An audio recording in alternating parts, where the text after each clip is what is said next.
What's going on, ladies and gents? Welcome to VeVe Investments. On today's episode, we are recapping the most recent community update video. So if you guys are interested, make sure to stay tuned. We discuss 10 points in this episode.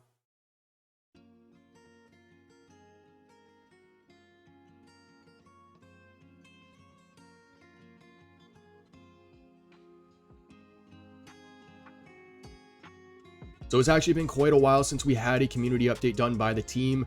In this case, we had Alex, Mitch, and Dan on a call talking about several things they've been working on when it comes to the project. So I don't want to waste any time with today's episode. Like I said, we're talking about 10 points. So with that being said, let's hop into the first one. So the first point is going to be something we already know about, but they gave an update on KYC. So Dan did mention that the team is working hard to make this happen. For those who didn't know, KYC right now is pretty much preventing people from experiencing the app right away. If you sign up for the VeVe app, it's going to prompt that verification process right away, and that prevents people from seeing collectibles in 3D or going to the marketplace right away. By pushing KYC further down the user journey, somebody can sign up for the platform, experience the collectibles in 3D, see the prices in the market, and then when they go to actually buy a collectible, then it will prompt them to complete that verification process.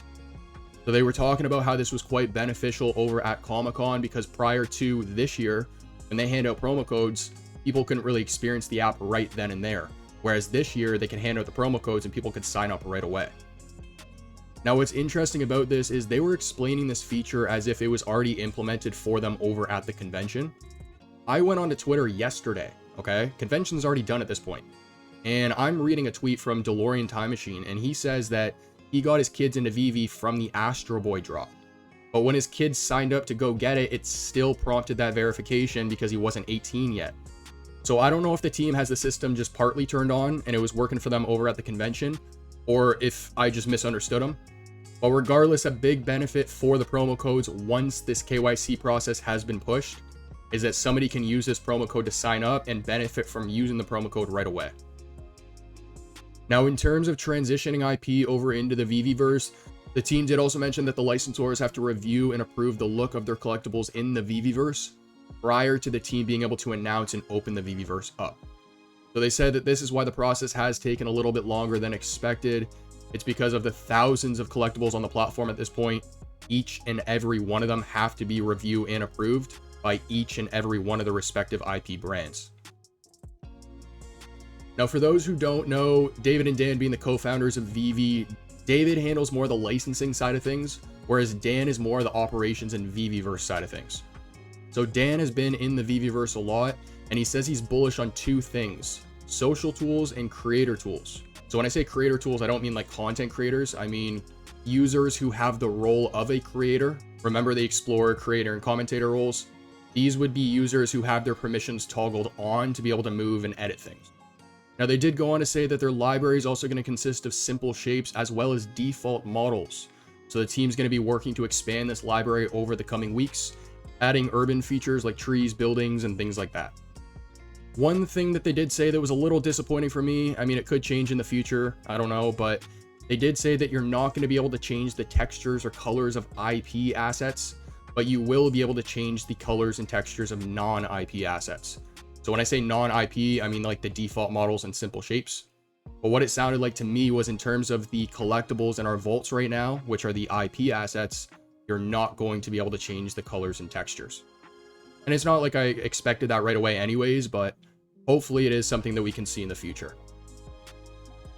Now, in terms of the beta, the initial beta invites have been sent out. They say that once last testing is complete, additional batches will be brought in.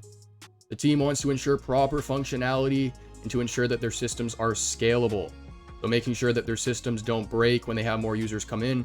And I don't know about you guys, but I've noticed that users like VeVe Vault Master Creator and Froakomi, they're a little bit more quiet on social media. Two people who got the invites. Now, in terms of the last community update video, I believe their team size was around 65 people. I believe they're now somewhere around 100. But they said they've scaled the team to a size they're comfortable with, and now they're focused on optimization. So when it comes to optimization, for those who don't know, think with respect to like a car engine. You can build the engine, it'll turn on, it'll run, but you can always tune it to make it better.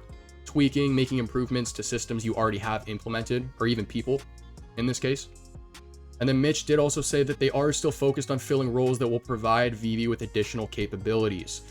So he's referring to people who have skills that nobody else on the team would have right now. Okay, this one's an interesting one. So they say more languages coming soon. Specific languages are needed to announce certain IP. So that's why we just had Astro Boy drop, because Japanese was actually required in order for the IP to be on the app. The reason why is because it's important to these licensors that their assets are available to their local audiences, which makes a lot of sense. But what doesn't make sense to me is that Mitch doesn't speak the languages that they recently introduced, which he said was an interesting experience to him. So what that implies to me is that he's in charge of bringing multiple languages onto the app that he doesn't even speak. I could be completely wrong here, but if I am right, I don't know if you guys remember our episode about ChatGPT where I talked about how the team can leverage a platform like that to help with localization. I also made the comment about how a bot like that still makes mistakes though. So they need somebody who can speak the local languages to pick up on these mistakes easier. And if they have somebody translating the languages that doesn't speak the languages they're translating, then it makes this process not only way harder, but it takes way longer. So I actually hope I'm wrong here. But if I'm right and he's translating these languages, I don't know why you guys don't have a team that consists of people that speak the languages that you're trying to actually translate. If you guys just introduced Japanese, you should have somebody that speaks Japanese. If you just introduced Spanish, you should have somebody who speaks Spanish. Or at least hire a freelancer on a part-time contract. But it's just the way that it was said that implied to me that he was the one responsible for this stuff. And yeah, I just really hope that they have somebody who actually speaks the language in charge of localization.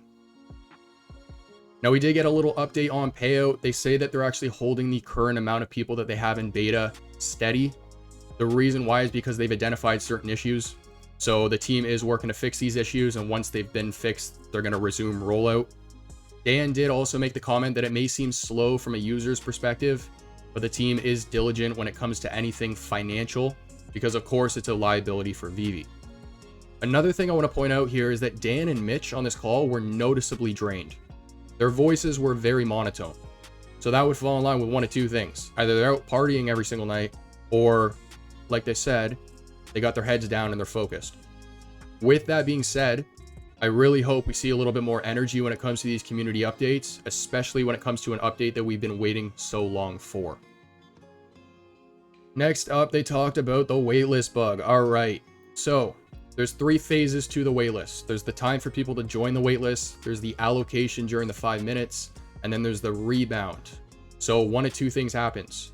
Either somebody does actually get allocated the collectible but doesn't buy it within the 15 minutes, or the amount of people that have opted into the waitlist are fewer than the total amount of editions available for the drop. So in either one of those cases, after 15 minutes, the editions go back to the public pool and the buy now button pops up again.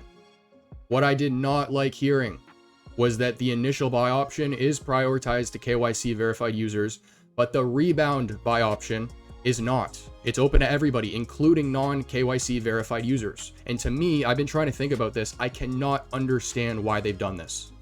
I couldn't understand the way that Mitch was trying to describe it, trying to say that, oh, people still need to have an option to be able to... People who aren't verified as actual humans on the platform do not need an option to buy it on drop. That's just my opinion. I don't know if I misunderstood him, but I've re-listened to this part of the call a few times now, and I'm just not fully understanding the way that they were describing things. So in terms of what's actually happening with the actual bug, I'm not going to sit here and try and explain like I know, because I don't. He made the comment about how the way that they were initially expecting the rebound to work is a little bit different from how it's actually working, but I won't really say much more than that. He did say that we can expect a fix in the coming weeks though. Weeks to me is a little long, especially considering how long it's been happening for already.